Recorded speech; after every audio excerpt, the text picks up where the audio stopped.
Yeah. Special. It's a special, Nubs. Well, we are special. No question about that. Nubs is actually at the moment eating an apple, in case you hear any chomping. A glorious pink lady, which is the finest of all apples, in my opinion. I would agree. A nice, crisp pink lady. So welcome to what is episode 31 here on Two Twins in an Album. And in case you couldn't already tell, we got a little special going on, a little something special. Do you think people miss the herb, though? You know, like it's kind of become a signature of our whole introduction. So what we thought we would do is a little something different. And we reached out to some of our listeners and, posed the question, do you have questions? Because we kind of thought a little listener Q&A might be a good time had by all. So we got a bunch of questions, which is fantastic. People actually took us up on this. And we thought we'd just maybe do a little Q&A today. What do you think, Nub? I was just thoroughly impressed with the amount of questions we received. You know, we just did a couple posts and sends about it, and the inquiries started pouring in. Well, you're going to be even more impressed by the amount of people here to listen and hear these. I mean, this is breaking stuff. I mean, let me just give you some quick. I'll just open the mic here to all the people here in attendance that are kind of interested.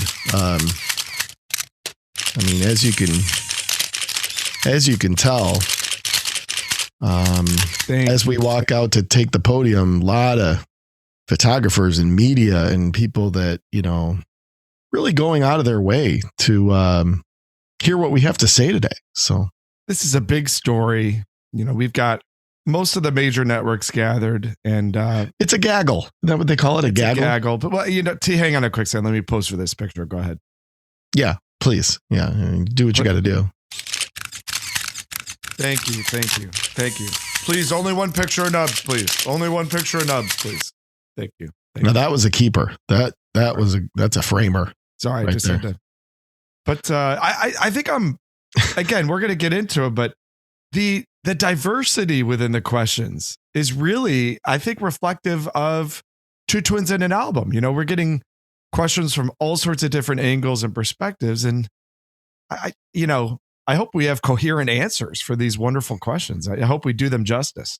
We probably won't, but it is cool that, and I think part of what we have heard, feedback and anecdotally and everything is that, we have kind of tried to, I think, give a lot of different listeners, a lot of different interests a look. I mean, shoot, we did little Phil Collins. We did some pretty intense prog stuff, with King Crimson and Tubular, and did some metal, did some pop.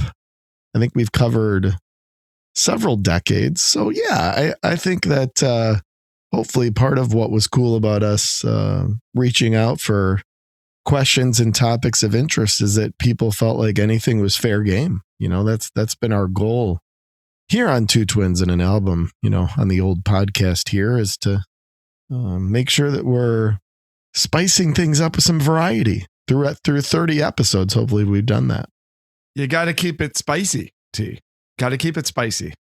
You sure do, buddy. If it's not new, it's through, as the great Chris Rock said. So let's get to it. I mean, I've got, there's no rhyme or reason to this. We really haven't rehearsed this as per usual. So I'm just going to kind of pick and choose. There's really no order to it. As per usual, Two Twins in an Album execution, really no organization. Looseness, if you will. Yeah. So why don't we just start with a few things and get us cooking here, Nub? And I'll kind of, I've got the list here, so I'll kind of pose the questions. And by the way, we should thank, there are a lot of people that submitted. We're not going to attach a name to every question, but several listeners. We had Travis Meeks is overrated. We had Sam F. We had Kimmers B, which is great. Lobo certainly with some submissions. Who else, Nub? Who else did we hear from? We had, Billy Ray's. We had Wrestler. We had LaRue. Yeah. A lot of our regular peeps. Yeah. So definite, shout outs and thank yous. But so these came from various places, and literally I'm just going to, pick things out and cross them out. But let's start with this one. How about first album ever purchased? So, this would be like with my own money. More? Many. Okay. All right. Yeah, let's do that. Let's do, what do you first remember purchasing? Okay, easily. And this would have been at Repeat the Beat in downtown Plymouth, Michigan, which is naturally our like second home when we were growing up, right? But certainly remember one of the early visits there, going in and buying the cassette tape of Def Leppard Adrenalize, which again was an album that we did in episode 4, I want to say 3, maybe. That was the first time I remember walking in sort of on my own, taking out my own wallet and paying cash for that particular album. And it was during the Plymouth, Michigan Fall Festival, which was, a big deal. And this would have been my 6th grade year. Mm-hmm. Was when that came out that fall. So, because you've talked about Quiet Riot, Mental Health, and I got Naked Eyes. But that was like a Christmas when we were 5, maybe. Yeah. That's right. And those were actual LPs. But okay, so that's the first one you remember purchasing. Mine, I actually pretty distinctly remember this because I went to Repeat the Beat. And then afterwards, I went to the ice cream place, the Dairy King over there, as the Michiganders say it. I bought 2 CDs, and these were definitely, as I recall, the first, proactive CD purchases that are legit, right? That means it's not like, mom and dad taking us to the record store and, paying for it. These were ones that I walked in and I walked out with these 2 records. And the first was AC/DC Back in Black. And the second was Pearl Jam 10. Now I bought Back in Black because, and I was starting to take bass lessons around this time. And the first song I learned on the bass, I think I've talked about my short-lived career of taking lessons because all I wanted to do is learn songs.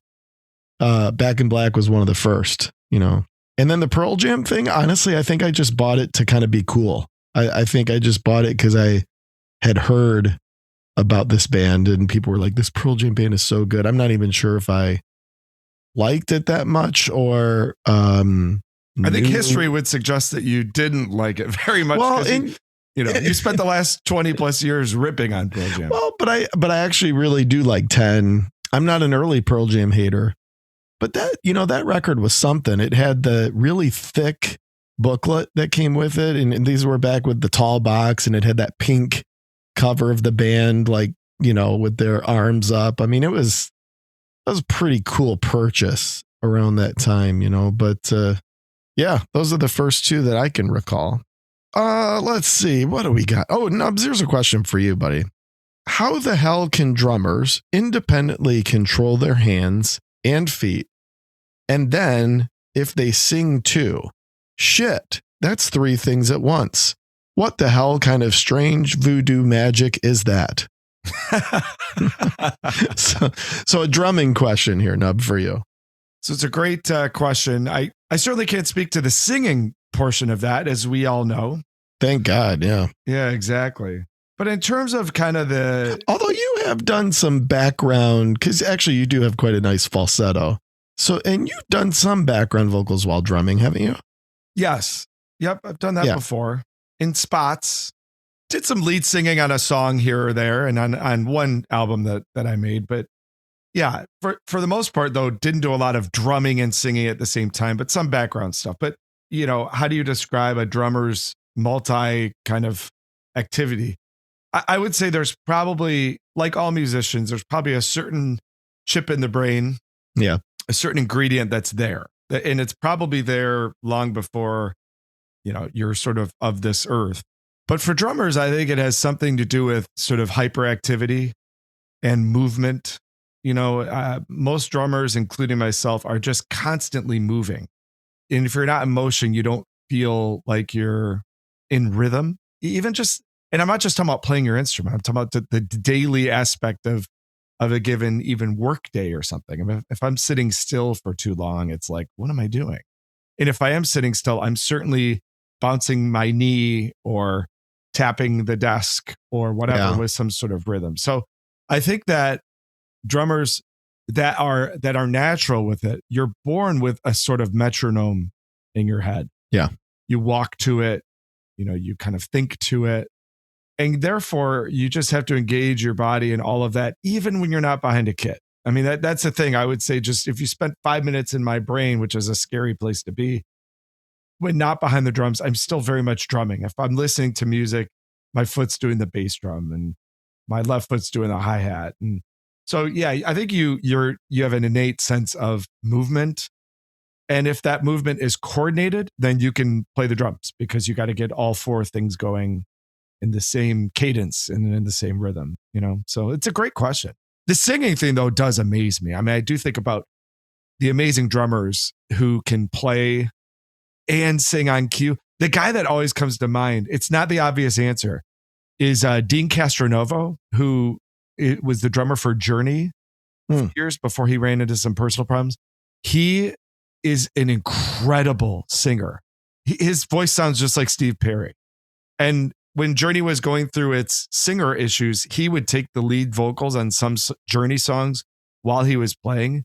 You've got to watch the clips. I mean, it's mind-blowing. It's like any, I think just musicianship as a whole. It's like sports. You got some people that are able to work super, super hard at it and become good kind of off of just sheer hard work. You've got people who just think in certain shapes and forms and colors and whatever it might be. It's like any form of artistry where you just do have that chip in your brain where you can pick something up and just kind of play it and do it pretty well. Where you get the elite players are the ones that have both, right? I mean, the ones that have that talent, and it's just like sports. The ones that are talented and also work the hardest end up being superstars. And that's no different in music. I mean, even, with the guitar, there are some, Steve Lukather is a freak talent, but he worked his hind ass off at becoming the player that he is. So, you can't just have one or the other. You can, if you have the talent, you can sit down behind the drums kind of like I do and fake your way through it and kind of sound like you know what you're doing. Same on the guitar, you could pick it up and play fine, but you're not going to reach next level until you really dedicate yourself to putting in hours and hours and hours of, developing the craft. So interesting stuff. Yeah, drumming is always fascinating for those of us where it's not really, for me, it's kind of a secondary thing, but for you, it's primary and always interesting, I think. And we're bizarre people too, drummers. Like we're not normal people. No. So let's make sure that's in there too. No, you said 5 minutes in your brain earlier. I think that's like 4.5 minutes too long. Yeah, no question. In your brain, right? No. Let's see here. Here's a good one. How would you rank the big four Seattle bands and why? So obviously this is talking about Nirvana, the aforementioned Pearl Jam, Soundgarden, and Alice in Chains, I believe. Did I get the big four right? Yeah, I was going to say I'll put Heart first and yeah, right. Exactly. This one for me is actually it's really not that difficult. It's kind of a question that on its face, probably a lot of people, rightly so, struggle to rank and categorize. But, for me, the easy number one here would be Alice in Chains.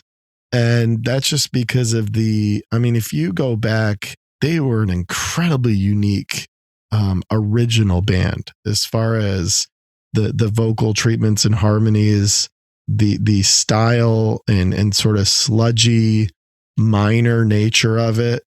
There really hadn't been a band like that before, and they kind of came on with Man in the Box and Wood and some of these songs that by their standards were a little bit more, I suppose, catchy and up tempo and had some pop sensibility, which they were always great at that.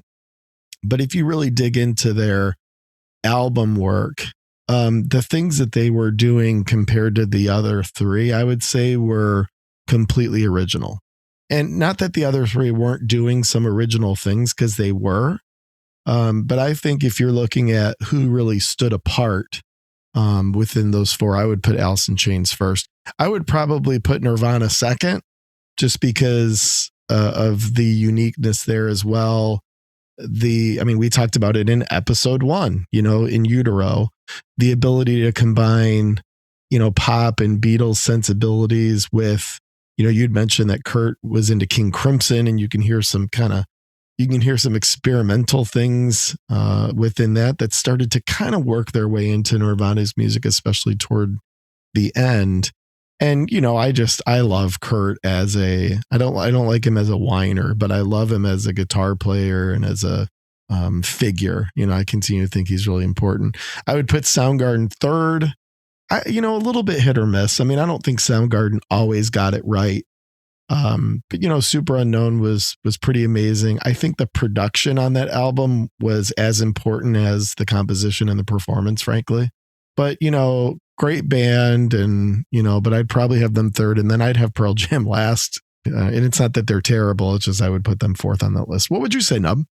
This one's pretty easy, although the top two have changed a little bit over time, because a big part of this answer for me is just about who has stayed together. Who has found a way to remain prolific and keep the thing going. Yeah. Number 4 is Nirvana. Now, even if Nirvana was still going, I still would have them number 4, because I think they're one of the most overrated bands of all time musically. I think they get way too much credit. I think if Kurt Cobain had lived, the band wouldn't have lasted much longer, and they would be more of an afterthought. But because he died, and the way he died and the age he died at, I think there's a memorialism that happens there, if that's even a word, that is way too strong. And so Nirvana, solid number 4, that'll probably never move. Soundgarden 3, I agree with your assessment completely. Soundgarden is, a really important band in our history, but also very spotty. There were just moments where, like, the very early stuff I really don't dig. Super Unknown is probably the most complete album, but even that has a couple things on it where it's like, whoa. So I think the other thing, I'm going to piss somebody off by saying this, they really weren't that great of a live band. They were pretty sloppy. I saw them a couple times, and they were just really loud and, not particularly intricate and messy. And yeah, I was not impressed with Soundgarden live. And Cornell really couldn't pull it off live. I saw Audio Slave a couple of times, and it was the same thing. His sounded great in the studio because it was the studio, but really didn't do the thing live in any way that was anything other than a bit disappointing. And he's had some live performance. The guy can sing, there's no question, because he's done the acoustic thing. And it seemed like later on, as he, started to get kind of older, maybe he got into warming up or into the sort of mechanics of it better. Because, the guy certainly can sing. But yeah, it seemed like during the Soundgarden days, he would just kind of go out there and just kind of howl, and it didn't always work. For sure. So Soundgarden 3, 2 and 1 are pretty interchangeable. I'm going to have Alice in Chains 2, mostly because the original lineup is not, still going, but I actually think I might like this version better. It's just a little bit more soulful. Yeah.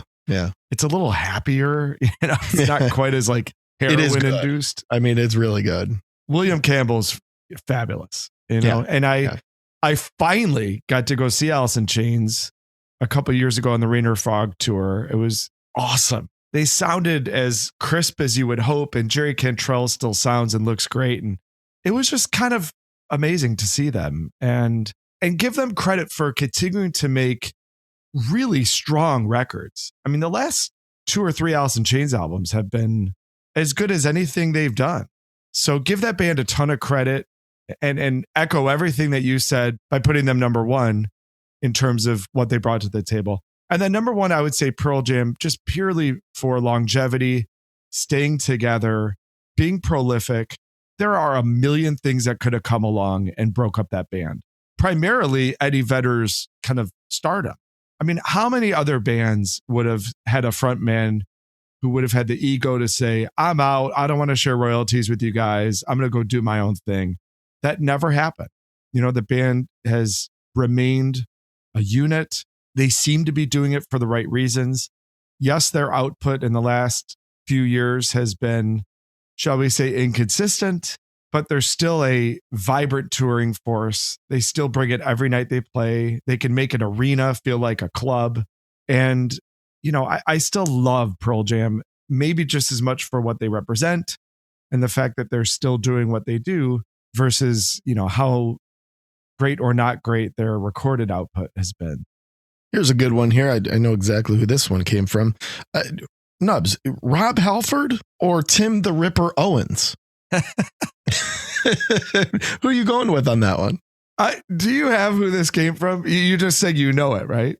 Yeah, this came from Loeb. Oh, did it? Indeed. Okay. I mean, who else would ask such a amazing, obscure question? I love it. So if we're talking about, who's the best Judas Priest frontman, then it's clearly Halford. But I'm thinking that Lobo might have a little soft spot for Tim the Ripper Owens. Well, likely, very likely. I mean, I'm hearing that in the question. But I'd have to go with Halford, and all with the asterisk that I am not at all a big Judas Priest fan. I own British Steel because it's British Steel, and I listen to it very infrequently. But if I did my list of favorite metal bands from the 80s, Priest would actually be really low on the list. I've never really bought into it. But if I had to choose, I would definitely say Rob Halford. But I've had the same argument with people about Iron Maiden, because Iron Maiden had a different singer before Bruce Dickinson for the first couple albums. And the albums are a little more punky and a little more raw. And I might like them a little bit more than the rest of the Maiden catalog. So I'm with Lobo on trying to have a discerning ear on which of the two singers, even if, kind of the first one to come along didn't have such a long run. But yeah, I'd have to go with Rob Halford on this one. But I look forward to hearing her response to this. And I'm sure it will be pretty detailed. So making sure, I think I have this right. It was Halford, then the Ripper came in, and then Halford came back. Is that right? And he's, to this day, he's still leader of the Priest? Yeah, that's exactly right. Yeah, I think the albums with the Ripper were in the late 90s, I think. And they weren't that good. I think one of them was called Jugulator. And they didn't shine. Let's put it that way. Well, regardless, shout out to Tim the Ripper Owens. Great question. Best driving album to listen to as you're driving, as you're on a road trip. A great question here. I have a go-to, which is Willie and the Family Live. It's a Willie Nelson double album that certainly is more jammy than country, but I mean, it's Willie. So, I mean, you're obviously going to get that kind of old country flavor, but some really good stuff. And when, driving to Northern Michigan or wherever it might be, whenever it's going to be an extended drive, Willie and the Family Live is a go-to. I think that's my favorite. And I think a top-notch driving album. My favorite driving song is by a band that I actually really don't like, but it's Already Gone by the Eagles. That's the ultimate driving song. Great driving song. That's an awesome choice. Yeah. And then I would say anything by Golden Earring, just anything, just popping Golden Earring, just some obscure Golden Earring. Yeah. Just all the deep cuts, and just go with Golden Earring. It's fine. What are they from? Denmark, I believe. The pride of. Yeah. That sounds Denmark, right. Yeah. Something. What do you got on this one? Mine would be the album Start Something by Lost Prophets from 2004. It's just so complete, top to bottom. It's loud. I like to listen to very, very loud music on my drives. It had one hit on it, Last Train Home, which was a pretty big hit for the band. And Are you talking about the Pat Metheny song? Or yeah. I like that one too. And air drums is a big part of the driving experience for me if I'm going to do a long drive and listen to an album. And it's a terrific air drumming album. Here's a question. Is Last Train Home by Pat Metheny a good driving song?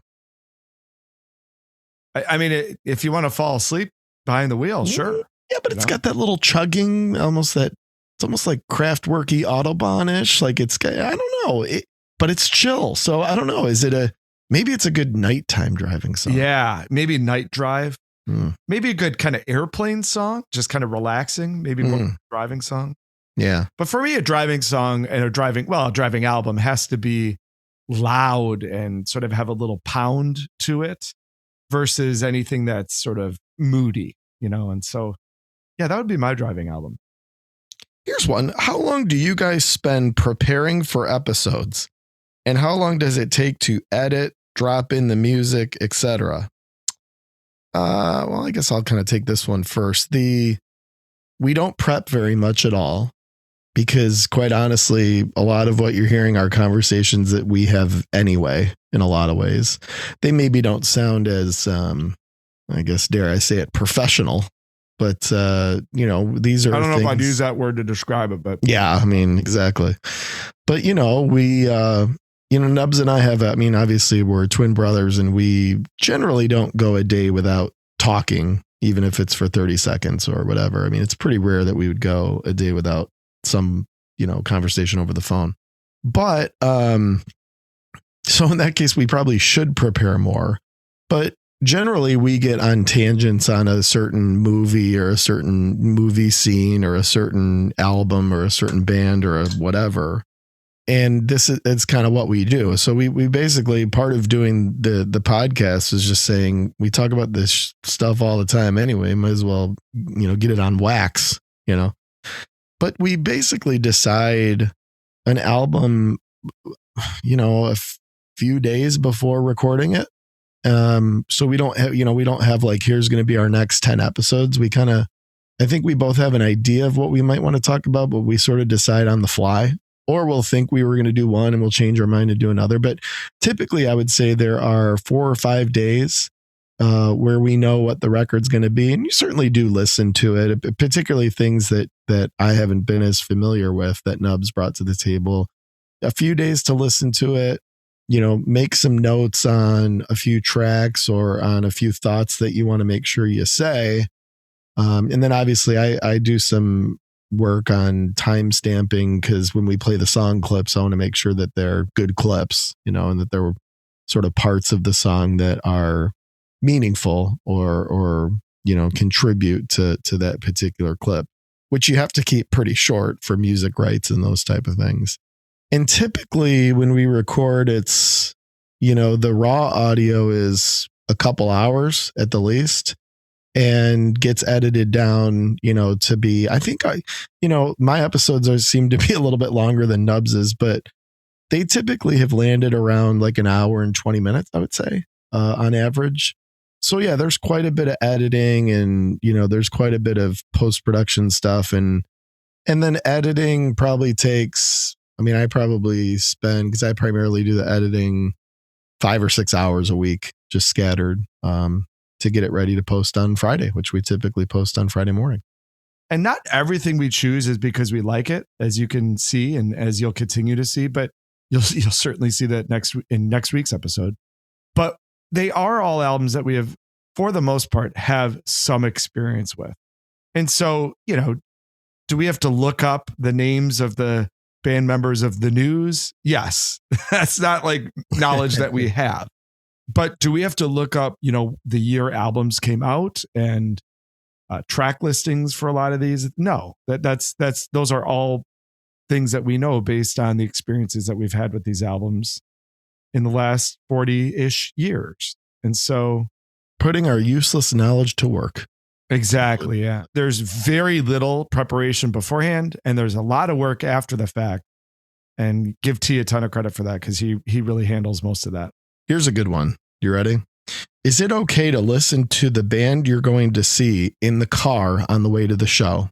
How about listening to that band in the car on the way home? What do you think, Deb? A very controversial issue here. Very controversial. In fact, well, you could see the media is rustling over that question. You can see it. There's definitely some activity in the room. Let's see if we can capture. Yeah. Big time question. Yeah, you can really tell when the cameras flare up that somebody asked a good one. Yeah, that was a very edgy question. Very simple. On the way to the show, of course. You want to get fired up for the show. You want to think about, what songs you might hear, kind of get into the mood and groove of that particular artist. Do it. On the way home, ridiculous, with one exception. Don't do it unless you're trying, and this is a lot easier now than it used to be.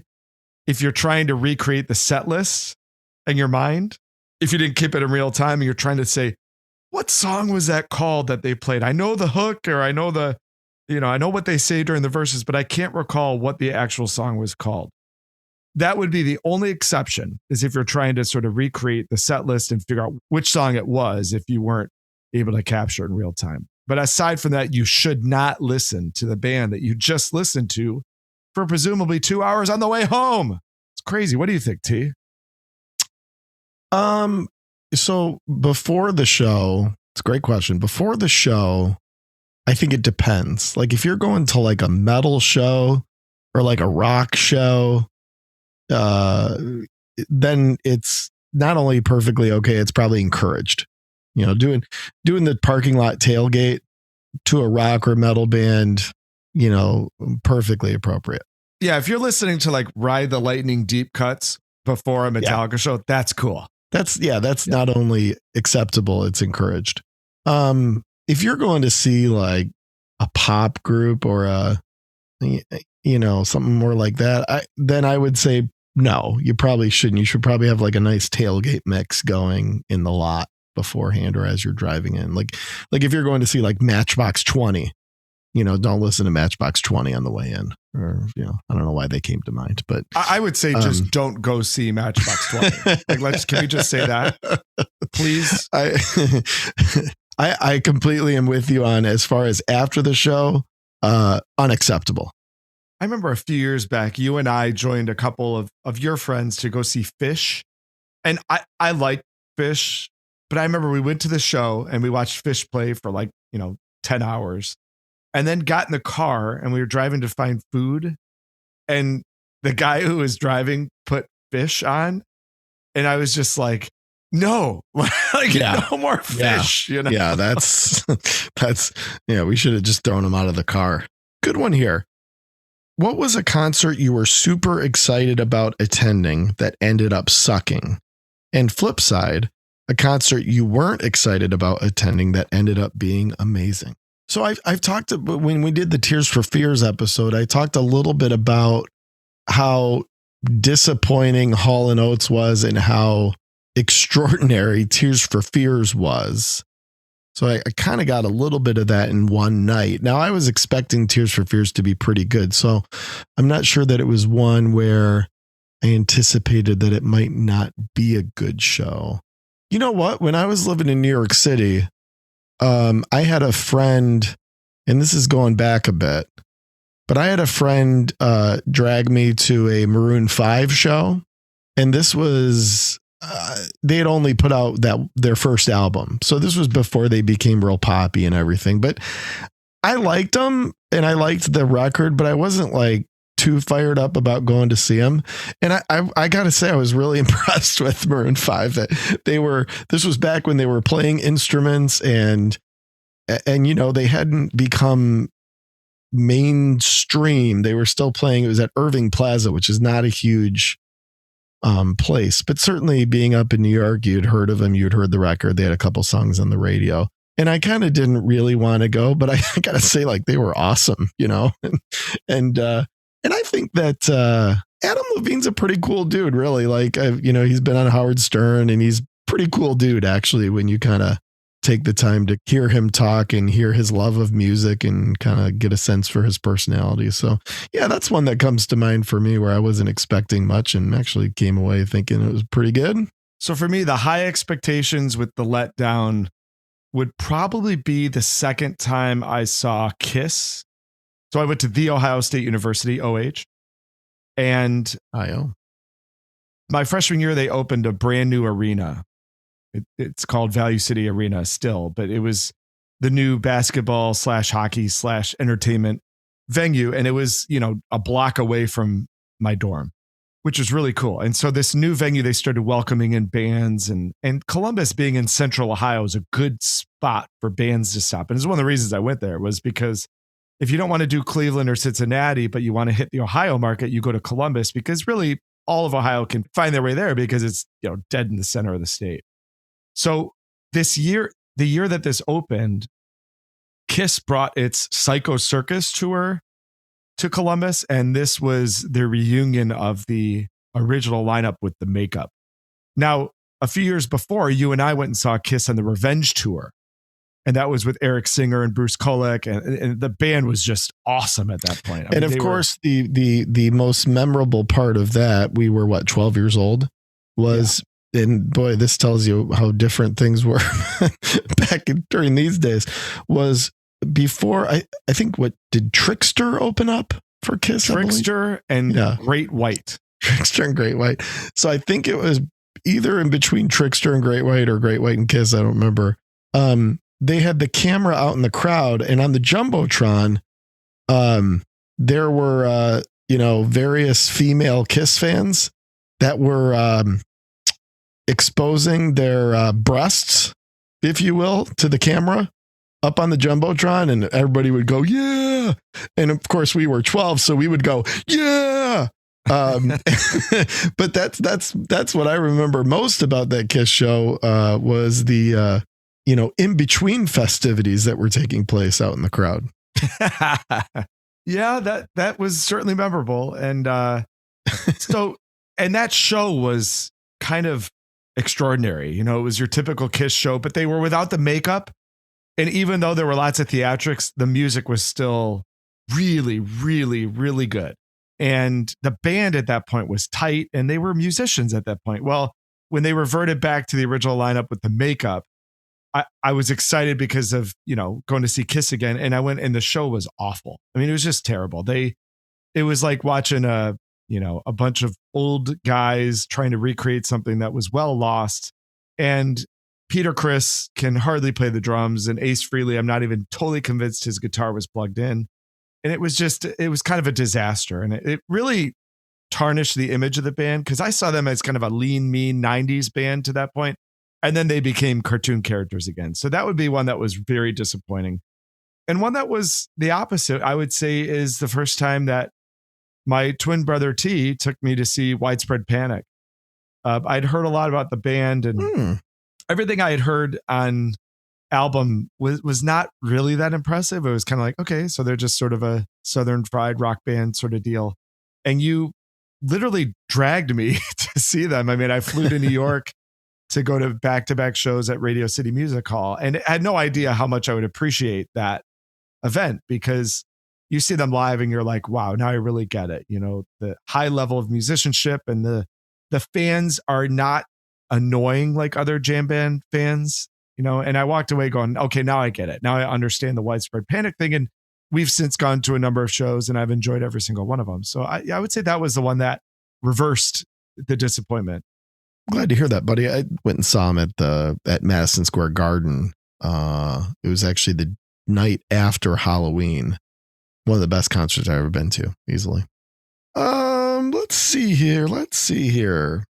You can only listen to 1 year of music again. What year is it? And tack on to that, what would be your dream concert for that year? Who opens? Who headlines? So for me, it would be the before mentioned 1997, which is a year I think most frequently visited on Two Twins in an Album so far.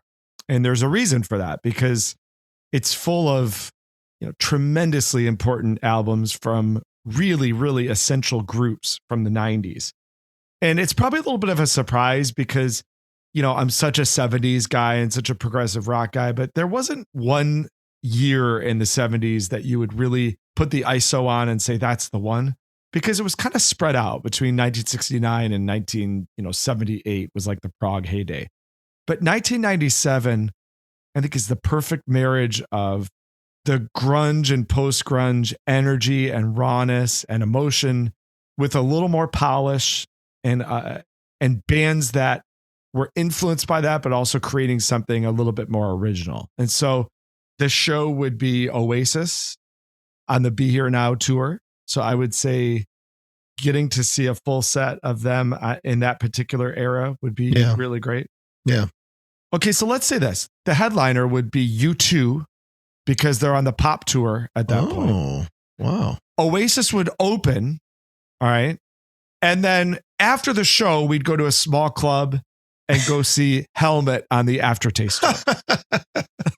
All right. Well, we can go with that. We can go multiple venues, late night show. You do have a soft spot for U2. We might have to dive into that at some point. I'm very, very picky about my U2. Yes. I mean, there is U2 that I truly hate that I just cannot listen to, and it's all pretentious and bloated. But when they're good, there's some, I would say a soft spot. Can't blame you. I'm going to go with 1992 because you had Dirt by Alice in Chains, who we talked about a little.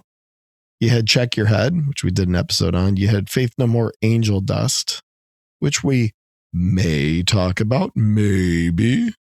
You had the Southern Harmony Musical Companion, which I just loved, that by Crow's record.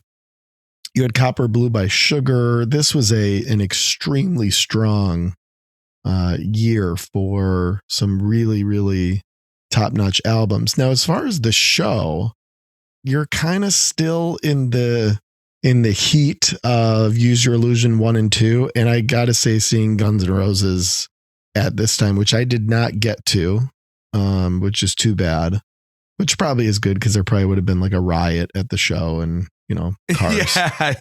tipped over and set on fire and all kinds Little of stuff. 12-year-old T might have been, completely destroyed from that show. I probably would have loved it, but I think Guns N' Roses headlining maybe with Faith No More opening, with that, they've kept most of their guys, but this was that, The Real Thing, Angel Dust, Faith No More lineup that was just really, really stiff. So here's one. When is buying merch douchey, if ever? Are you allowed to wear the shirt purchased at a show as soon as you buy it? I don't think buying merch is ever douchey.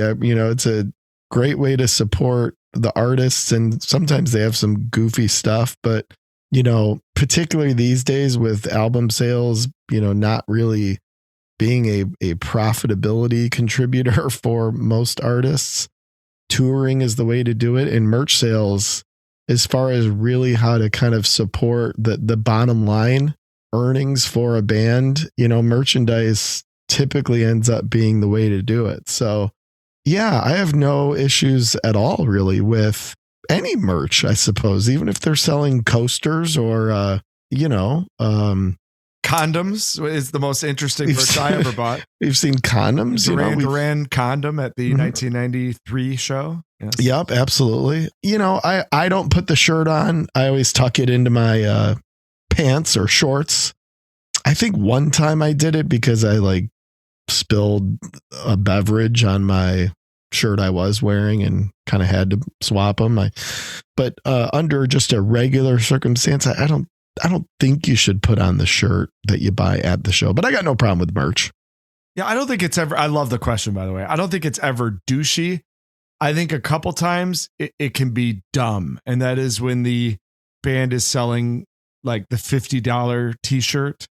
And it's like, okay, last year or 2 years ago, whenever it was, we went and saw Tool, and, the aptly named band, who I love, was selling shirts for like $45. Yeah. Or something like that. And it's like, come on, really? I mean, I still bought one, but you did. So and it certainly was not douchey, but it was dumb. It's been $45 for a Tool shirt, Well, Maynard's got those wineries. He's got to keep them running. Those aren't gonna run themselves, right?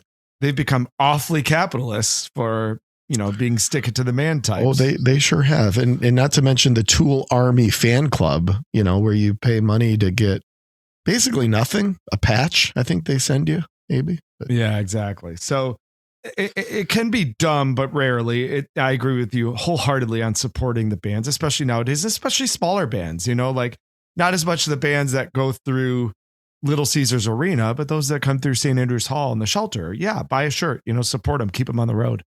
And then in terms of wearing the shirt, I would say only if you're cold. Fair enough. Loved hearing you talk about 100.3 WNIC and Pillow Talk with Alan Aldman on episode 4. What other radio stations did you grow up on? Well, obviously, becoming sort of a lost art, I guess, is terrestrial rock radio. Most of the stations are changing formats and changing genres and those type of things to country or to pop or whatever it might be. But obviously here in Detroit area where we grew up, I mean, we were spoiled with tremendous radio influence. And I personally, 100.3 WNIC, which was the easy listening station, I always loved. But, the go-tos were, probably 89X, which was 88.7, which very sadly recently, just a few months ago, changed its format to I believe a country station, which is too bad because that was the alternative station, right? And that was, now they call it, on Sirius, they call it Alt Nation, which is kind of, what you would hear on 89X. So a lot of new music and rather open-ended from a genre standpoint. You'd get some heavy rock, you'd get some, light rock, all kinds of things. And certainly throughout the 90s, a great station to hear a great variety and check out a lot of new bands. I loved also 95.5, which was more of a pop station, but they had a segment in the evenings called Club 95 where they would play all 80s, and I love 80s music. So those are the ones that stick out for me. There were some great rock stations, 98.7 WLLZ, which eventually became like smooth jazz or something, was probably my go-to rock station. Cause I think everybody in Detroit had sort of a go-to rock radio station. So those are the ones that come to mind for me, Nub. Yeah, when I was younger, it was Wheels versus Riff, and I was a Wheels guy, 98.7 for sure, because they had a little more, Riff at that time was a little bit more like Riff, and Wheels was a little bit more diverse in the rock that they'd play. A lot of classic rock, a lot of modern rock. But then Wheels went away, and a very important station, you mentioned 89X, which was vital. I mean, there were so many bands that were introduced to the Detroit market through 89X. But a really important station for me was 94.7 WCSX, which was the classic rock station, because they would play 60s and 70s music. And for a kid in the 90s to hear that stuff through radio, through FM radio, was really powerful, and just thinking about all the songs that I was introduced to through 94.7 and then discovered the albums or the bands who created those songs. It's a long list. And so I would kind of go back and forth between 89X for the new and 94.7 for the old. But my go-to rock station was WLLZ until it went away. And that went away fairly early, unfortunately.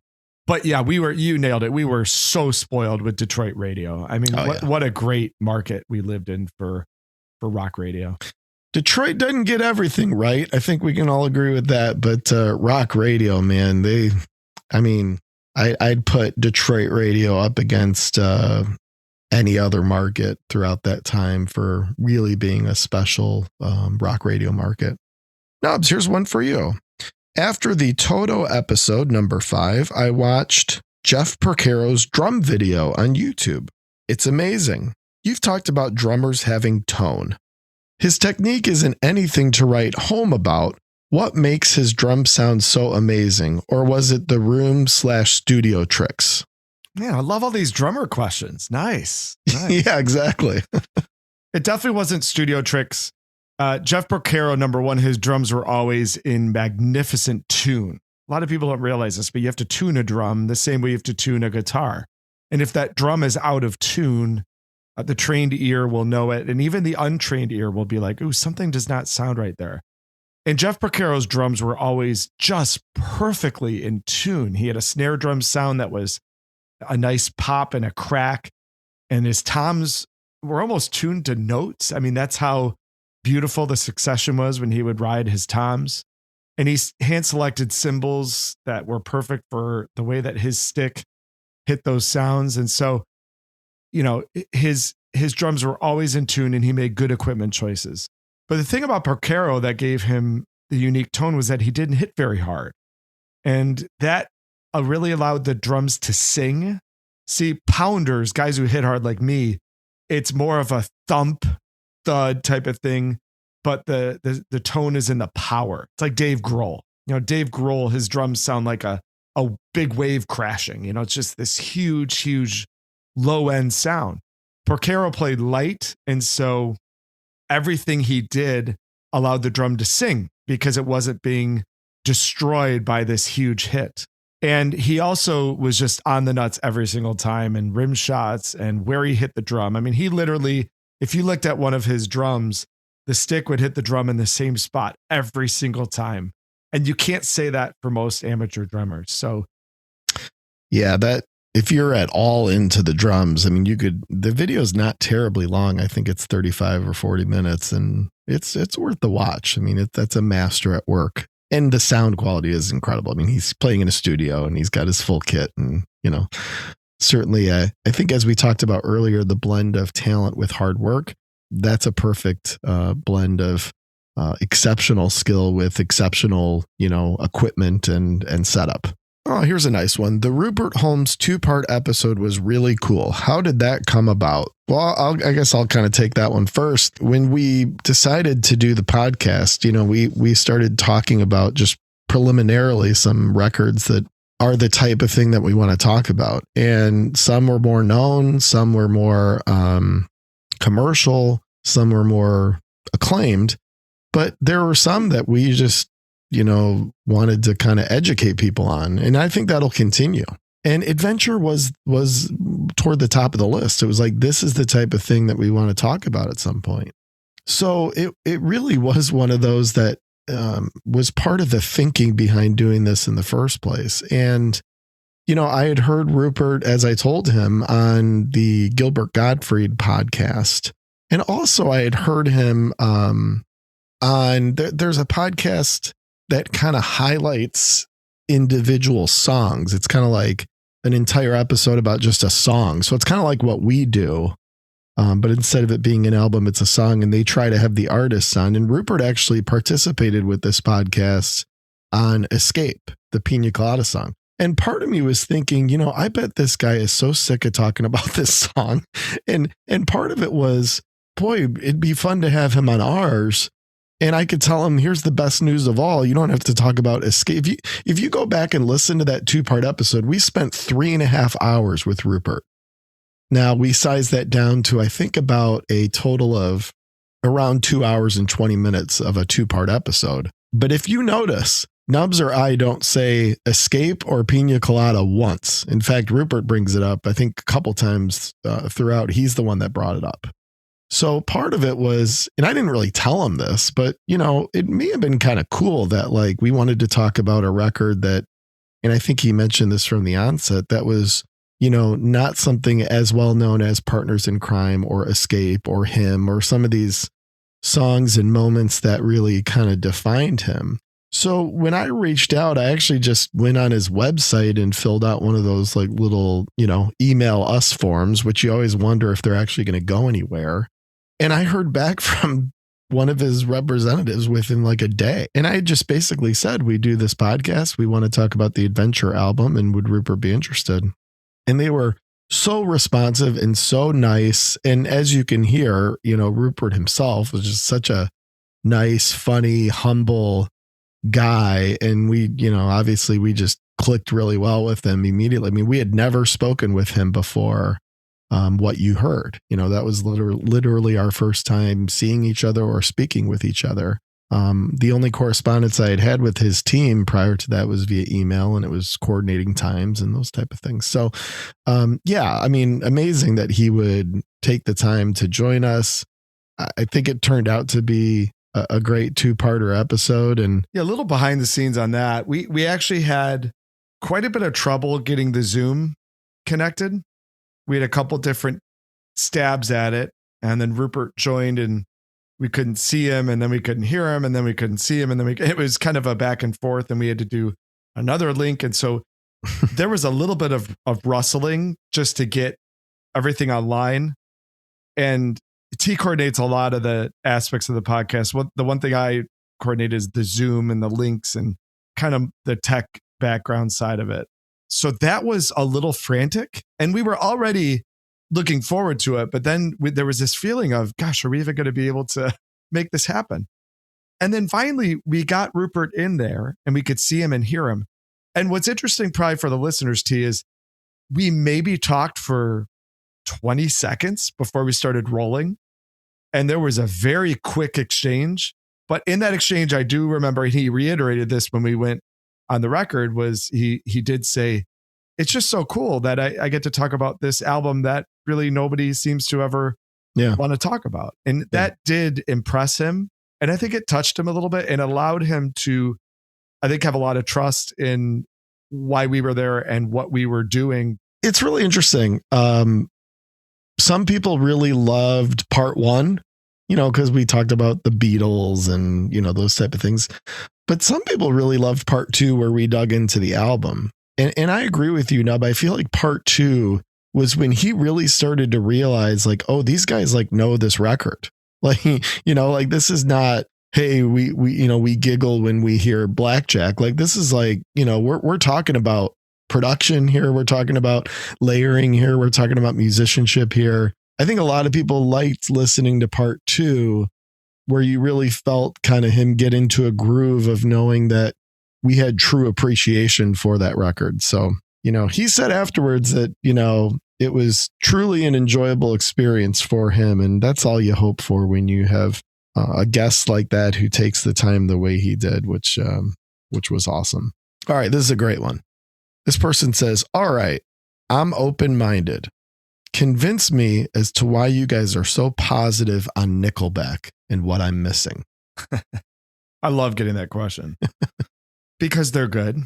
And anybody who says different, I think, is buying too much into the reasons to hate them, which I guess are that they're a little glorious and a little kind of a throwback to rock stardom, Chad Krieger's kind of pose. And I mean, if you want to find reasons to hate Nickelback, I'm sure you can find some reasons. And the sound is incredibly produced and very polished and radio friendly and blah, blah, blah. But how do you deny the strength of the band as songwriters and just as a rock band that's still going in, the 2020s and beyond? I mean, you have to appreciate that. I just think this band has been branded with such an unfair tag, such an unjust idea that they're a band that you should hate. And if you like them, something's wrong with you. Why? Why? And so there probably is. Yeah. Well, thank you. Thank you. Yeah. I mean, on this topic, it's really flaring up out there. We just got our front page story for sure. So, there's become a thing where you're supposed to hate Nickelback if you're a true music fan. I don't understand that, because they're one of the remaining rock bands that actually play their own instruments and go out there and put on big shows and things like that and have a big sound. And we're supposed to hate them because the guy stands funny when he plays, or because, I don't know, they're Canadian. I think it's an anti-Canada thing personally, and I will not stand for anything anti-Canada. T.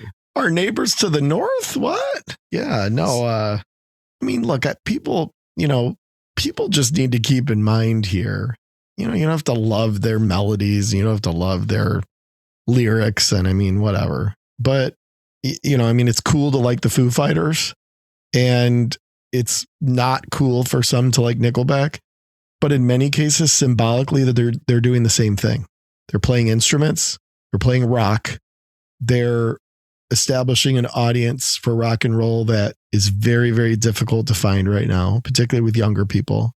They're bringing people to their shows, playing big ass venues, whether we like it or not. I mean, they're one of the bands that is, helping keep rock and roll alive in a time where that's fairly difficult.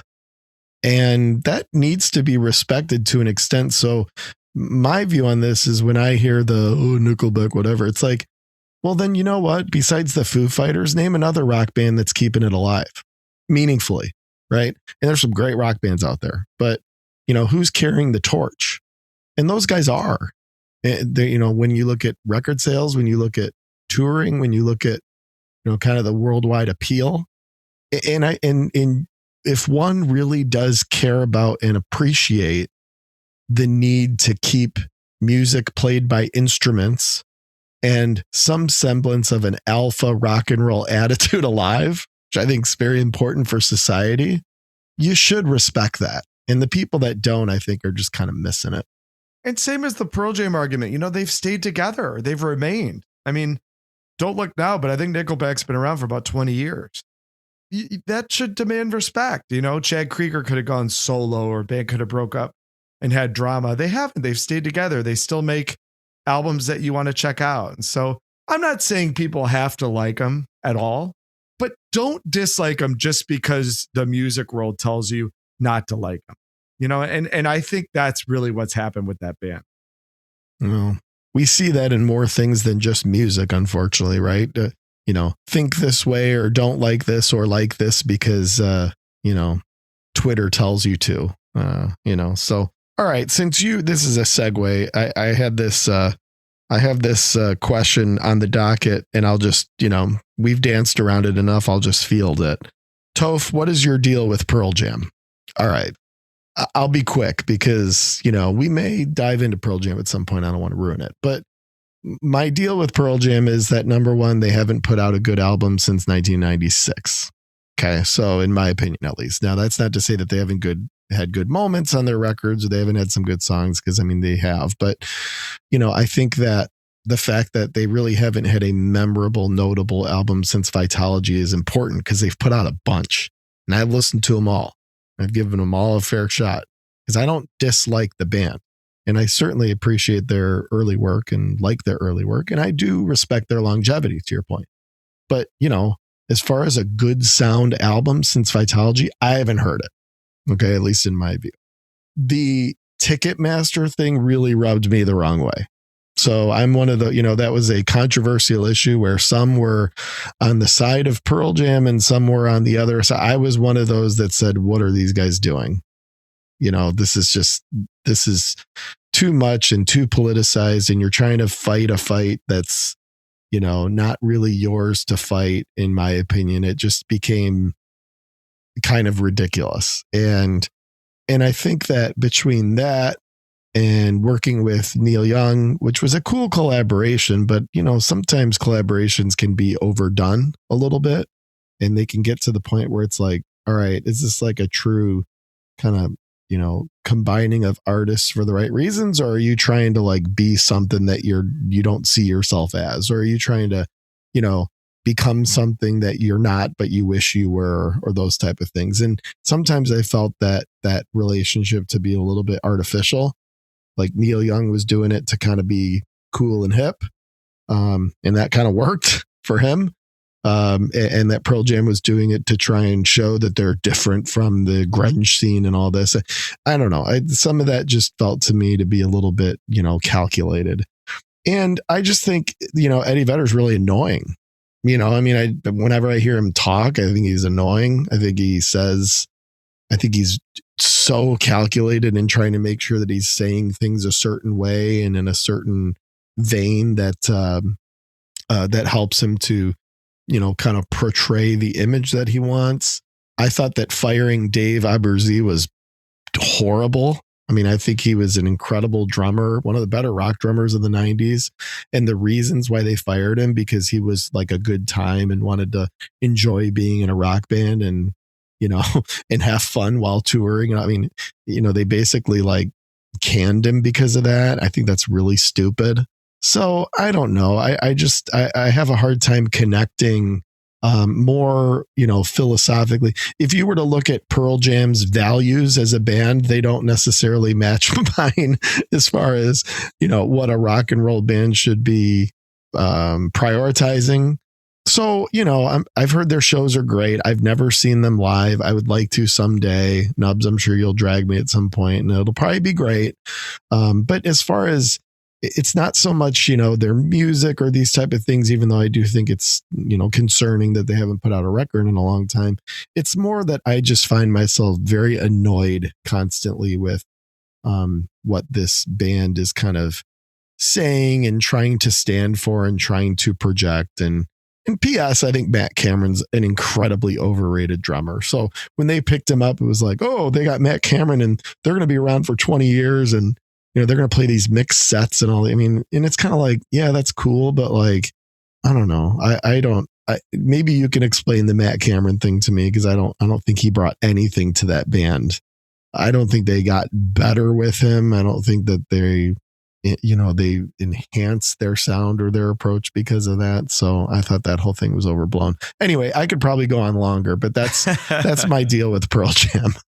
One thing I will say, Matt Cameron's not an overrated drummer. He's not a great fit for Pearl Jam. He's a very, very good drummer, very strong. And Dave Eberzizi was so unique and so important to the sound. They've never been the same band since he left. And I agree with you. The firing of him was ridiculous. Yeah, that's fair. And you would know better. All right, just a couple more here, Nub, and then we'll wrap up. We're not actually going to get to everything, but we'll keep it, so this episode doesn't go on too long. Nubs, another one for you. Who turned you on to prog at such a young age? And what are the essential prog albums from unheralded artists you haven't talked about much on the podcast? Well, a prog fan loves nothing more than to talk about bands no one's ever heard of, right? So what really led me to it was the commercial revitalization of some of the popular bands from the 70s. So when Yes came out with Owner of a Lonely Heart, and I was, 4 years old, I loved it and then said, oh, I want to know more about Yes. And then you get to the point where you can start buying the older albums and getting into those. And then you discover, the actual Yes sound and what they were doing really in their creative heyday. Same with Genesis. It's one thing to know Invisible Touch and understand, where the band was in the 80s. But then when you realize, oh, Peter Gabriel was their lead singer for a while. And Peter Gabriel is that guy that makes the funny videos on MTV. And then you buy, and then there were three, or you buy Lamb Lies Down on Broadway, or you get further into the band's past and you say, whoa, they were doing things that were much different than Invisible Touch or We Can't Dance. And then the beautiful thing about prog is that you can listen to those albums over and over and over again and hear something new. I remember writing a paper in college about how listening to progressive rock has influenced my entire critical thinking skill, because you can't really listen to certain albums over and over and over again and hear something new. But in progressive rock, you can, because the instrumentation is so complex and the structures are complex. The albums are long. They require patience. The way you can dive into prog is just so huge. And what goes into progressive rock, I think it's anything that is challenging in terms of structure, in terms of song times. Some might say in terms of lyrical content. I don't really care as much about that, but it's music that really challenges itself and challenges the listener to go to another place versus just what's considered to be acceptable in 3 or 4 minute forms. And so with all that being said, a few things that I would recommend for people to get into. Obviously, if you're dipping your toe in the prog water, Yes, Genesis, King Crimson, Jethro Tull, some of the bands that are very obvious. But if you want to take things a little bit deeper, you could get into a lot of the krautrock sound coming out of Germany in the 70s. So bands like Can, Neu, some of the electronic things that would eventually follow some of the early Kraftwerk that we've talked about. Can's amazing. If anybody out there even leans toward liking or wanting to get sort of interested in some of these things, they're a must. For sure. Yeah. A band called Kron is a really important band out of the krautrock scene. If you like the more of the symphonic orchestral side, Eloy is a band to get into. There's a lot in that particular world. The cool part about that world is, you dip your toe in the water, then before you know it, you're head deep in some obscure stuff from Europe, which a lot of it tends to come from. Anybody who's just a little stale in their music right now, just looking for something that is unique, different, obscure, new, get into some of the prog stuff because it's a great world to get into. And then you're reading books about it and watching documentaries about it. And then you become a full-fledged nerd like I am. And who doesn't want that? Good stuff, man. All right.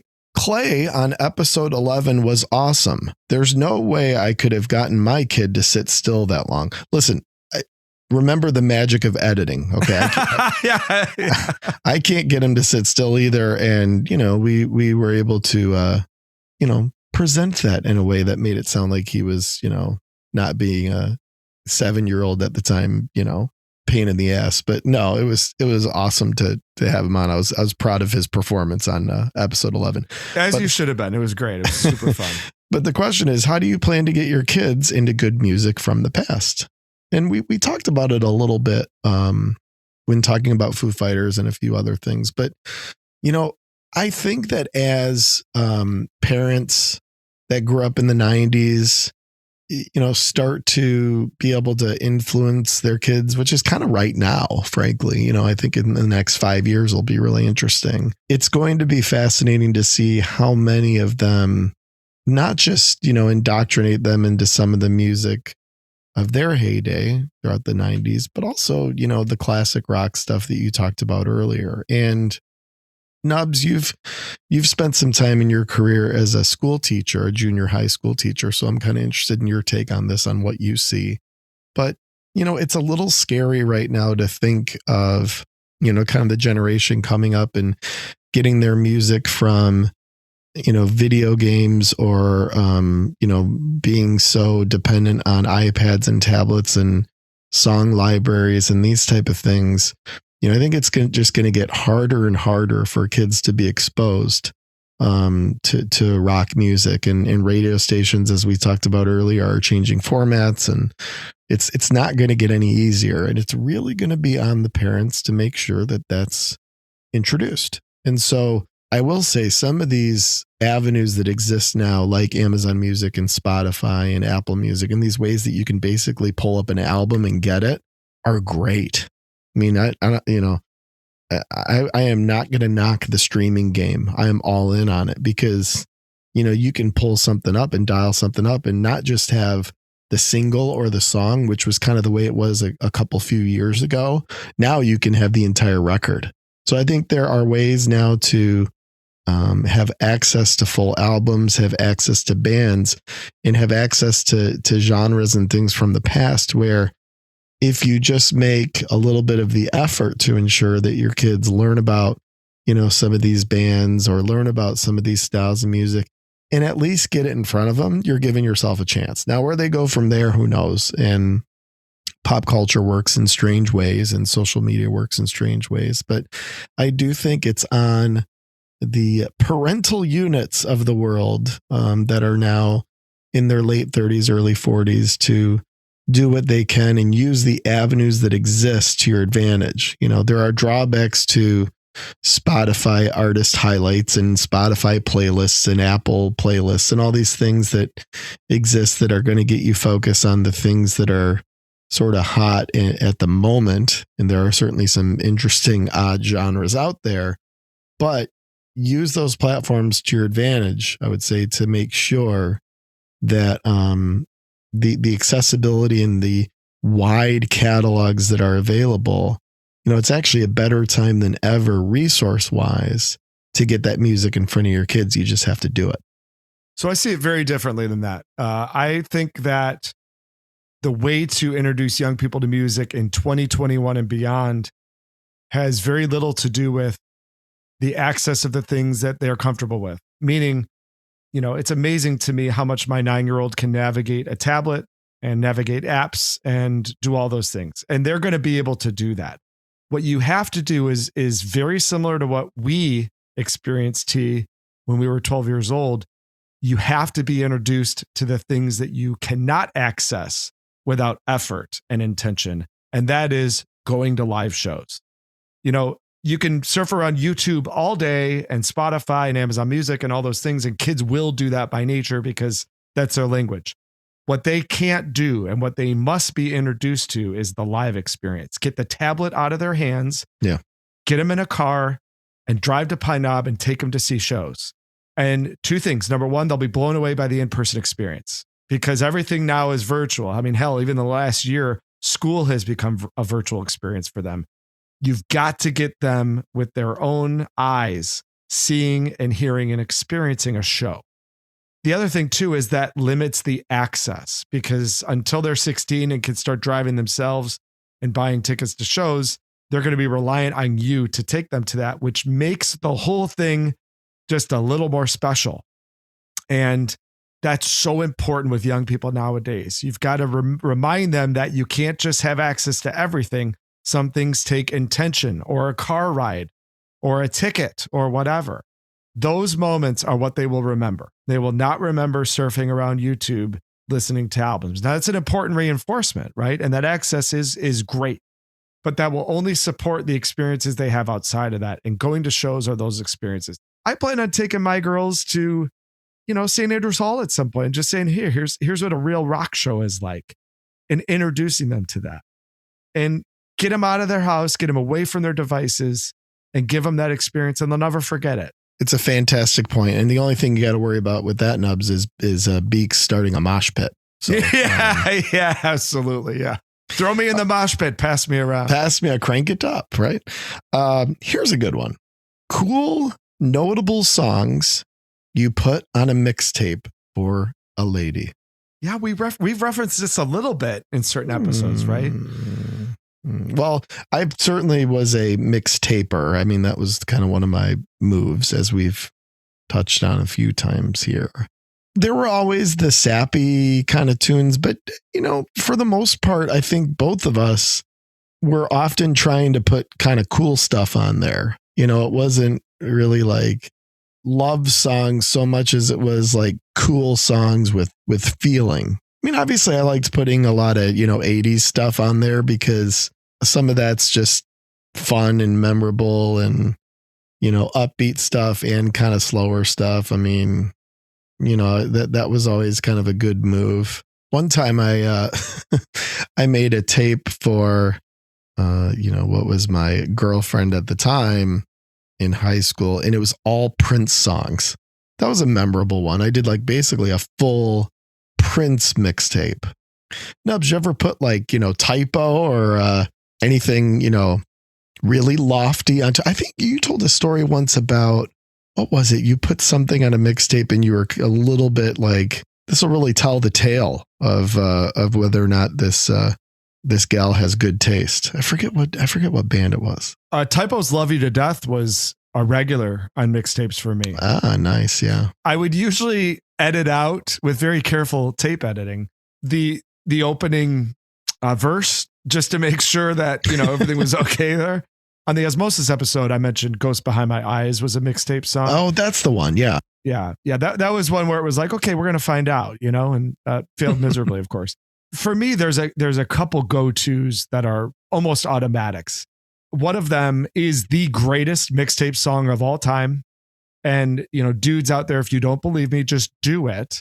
And that is A Space Age Love Song by A Flock of Seagulls. Yeah, that's a good one.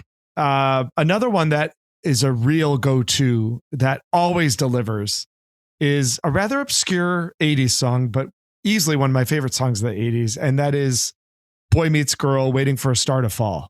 Yeah. How do you not like that song? Right? Yeah.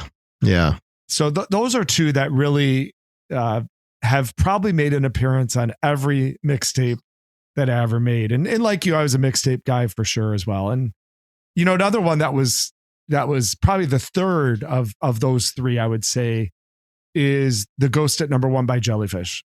Just because who would possibly not like that song, Yeah.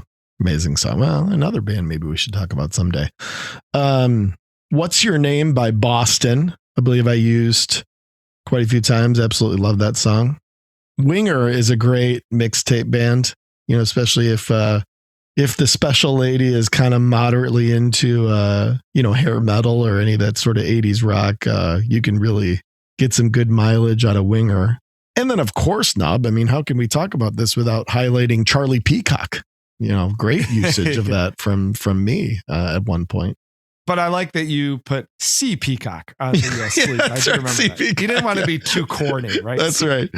That's right. That's a shout out to LL out there. But a little C Peacock. That actually was fun. I mean, back in the day, kind of taking the time to, I think I talked about the 80s tape, which was not a girlfriend mixtape. That was just something that like became legendary that everybody we'd just pop in the car at parties or whatever. But putting together a compilation like that and thinking about, song progression and what's the good opener and what's the good second track and what's the good closer. It was always fun. I was like thoroughly enjoyed that process. I mean, even my wife, current spouse, we met, wasn't more than 10 years ago that we met. And I made her 2 CDs, within the first few months of us dating. So hopefully that doesn't become a lost art. Maybe now people just text songs to each other, whatever, text YouTube clips to each other. But it was a lot of fun back in the day. You had the CD, the little combo boombox with the CD player and the cassette, and you could, press down the record and the play button and record what was playing on the CD. I mean, it was a good time. Couple more here. What concert were you supposed to go to that you didn't and you regret it forever?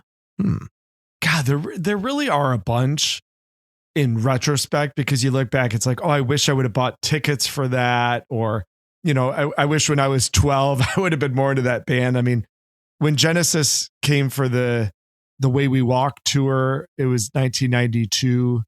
And I really wasn't that into them.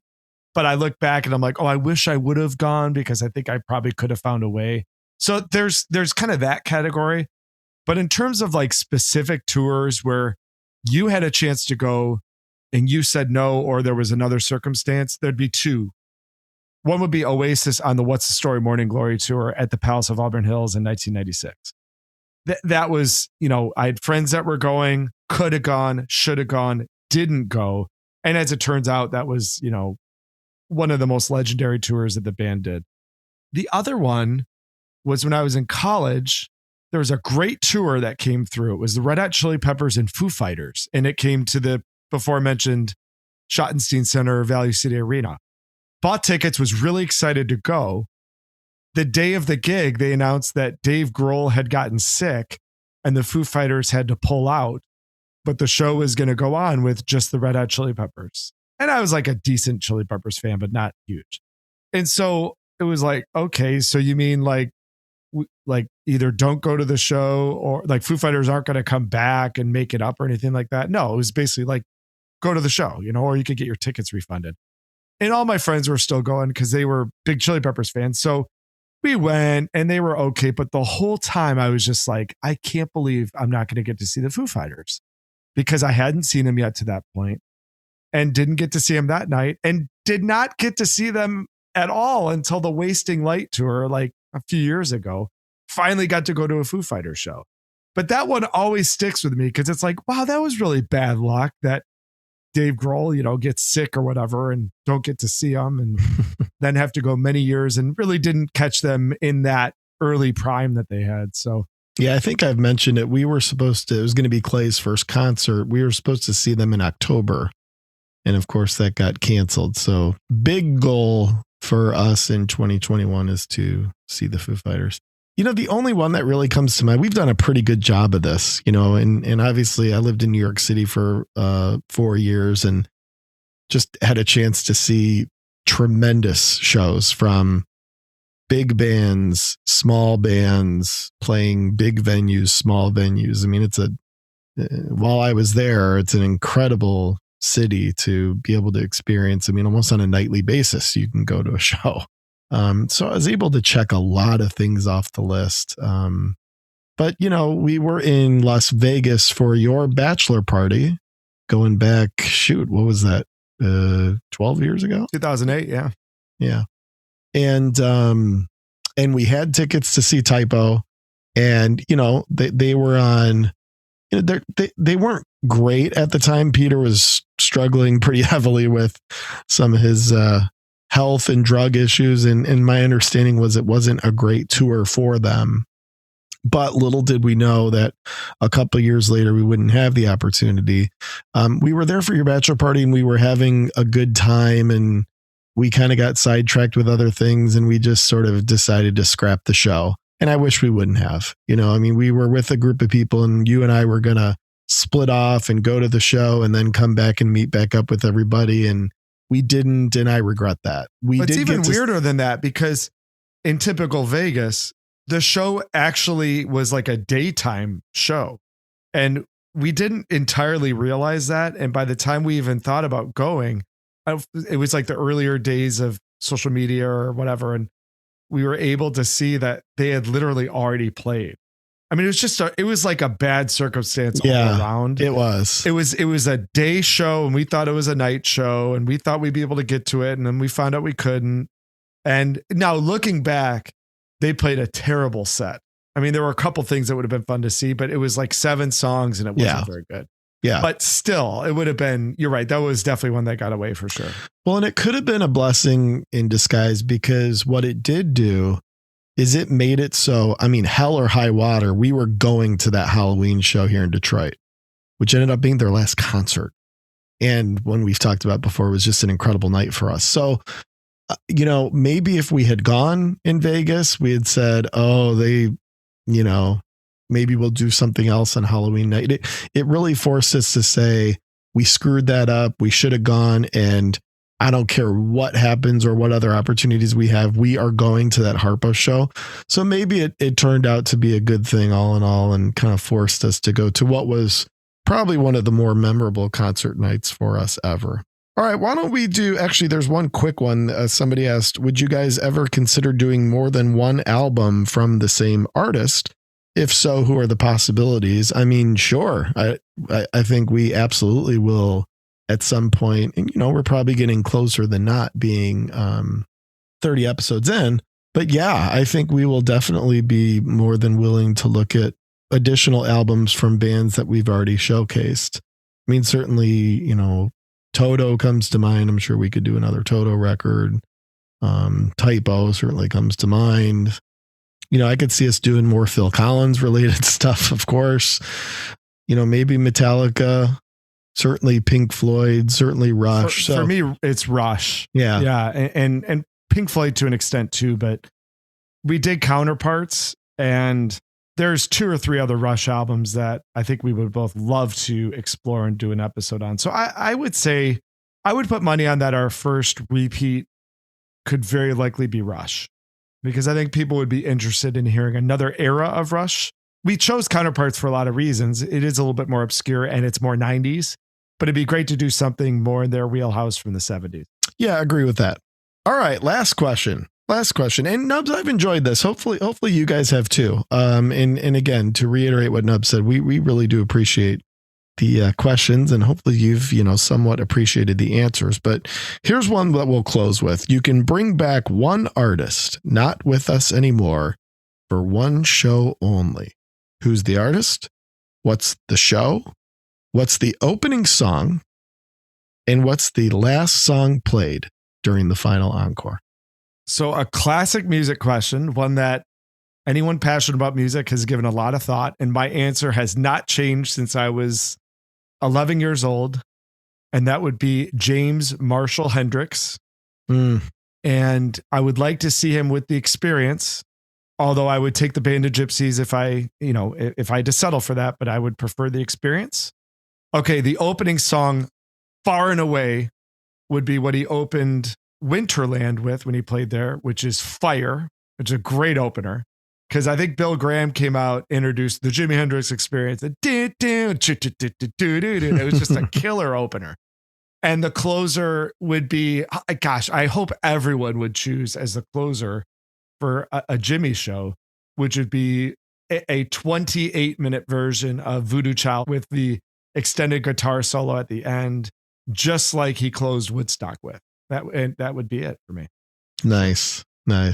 Yeah, I would have to go. Actually, this is one I've pretty much had as my answer for many years now as well. And that would be Bob Marley and the Wailers. The opening song would be Positive Vibration, and the closing song would, of course, be Jammin'. Nubs, that was fun, man. And I guess, that puts episode 31 listener Q&A in the books. I think you'll have an album for us here on tap for the next one, eh? I will have an album for us in episode 32. And let's just say you and I are going to have a field day picking apart this particular record. Let's just say that. Cliffhanger, teaser, feather tickle. I like it. I like it. Well, thanks, buddy. That was it was fun to talk through those things. Hopefully you guys enjoyed it, and we do again appreciate the questions. And it's really important as we continue to do the old podcast here. The more engagement, the better through Twitter. Leaving us a review on Apple. That stuff's really important, and we definitely appreciate it. And let us know, as always, if there's something you want to hear about beyond just this kind of fun Q&A episode. As we get back to our regular album cadence here, if there's something, a band or a record you want to hear us talk about, please let us know. Nubs, thanks again, buddy. And we will see you, and we will see everybody for episode 32 here on Two Twins and an Album. Two Twins and an album. Well, that's about it. That's all we have. I hope it wasn't too disappointing. We will see you on tour. Until then, take it easy.